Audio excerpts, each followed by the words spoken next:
Hello guys, what's up? Welcome back. Ako nga pala si Dino. Nagtatrabaho dito sa cruise ship. So ngayon guys, ang topic po natin for today, medyo maganda-ganda kasi hindi tayo busy nitong mga nakarang araw dahil po is dry dock season po. Nakikita niyo po yung barko natin. Nakalagay po ngayon sa sa shipyard. So, ibig sabihin dry dock, wala kaming guest. Ang mga pinapakain lang namin is mga contractor at mga crew. So, ngayon, ilang oras lang ang nagiging duty namin. So, depende po. Merong, hindi naman bababa sa mga 5 oras. May mga time din kasi na medyo may preparation. Kaya after ng duty namin is pwede na kaming gumala. Ngayon gumala nga ako, pumunta ako dito sa may Spain ng Cadiz Cathedral. Kasama ko ang mga baker, kasama ko ang mga kagrupo ko kasi medyo maaga kami nakapag-out. So ilang days po ba yung dry dock namin? Ang dry dock po ay sumabot po daw ng 45 days kung hindi ako nagkakamali. Kasi yun yung pagkakarinig ko eh. Pero malalaman natin kung mag-update na sila ng panibagong calendar kasi wala pa tayong calendar for next month. So yan, makikita nyo kahit gabi pwede kaming lumabas kasi wala naman kaming duty. Diba kung may duty ka, kailangan mo rin mag-report.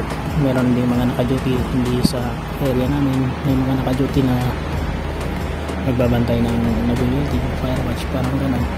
Pero may trabaho ka. Ang sahod is basic pay lang, wala silang overtime, lahat. Kasi syempre naman understandable naman yun kasi yung kumpanya naman is nagbabayad sa atin kahit nandito tayo, hindi ka anong busy. Pero pag balik ng guest, ayun, babalik na ang kabisihan ng lahat.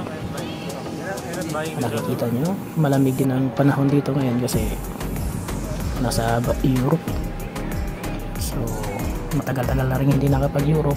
Tapos after nito babalik naman ng US, babalik naman ng Caribbean, Jamaica,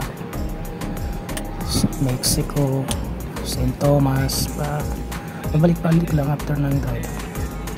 So ayan na yan, dito kami ngayon sa isang napakagandang lugar, inikot-ikot namin kung ano makikita namin. Okay, lumabas kami dito, wala kami mga pera. Cathedral de Sweden? Lakad lang. Kasi kami nakapagpapalit kasi sa sobrang haba ng pila sa finance, hindi kami yung nakapagpapalit ng US dollar to euro. Kasi yung mga tindahan dito, mga kainan, kung ano man, hindi sila tumatanggap ng US dollar. Bihira lang, tsambahan lang siguro. Kaya kapag lalabas, kailangan na nakapagpapalit ka ng pera ng US dollar to euro. So maliit na lang din ang diferensya ng US dollar at saka euro. Kaya ayun, sa susunod naman kailangan yung paghandaan kapag lalabas kayo. Okay, thank you sa panonood, maraming salamat.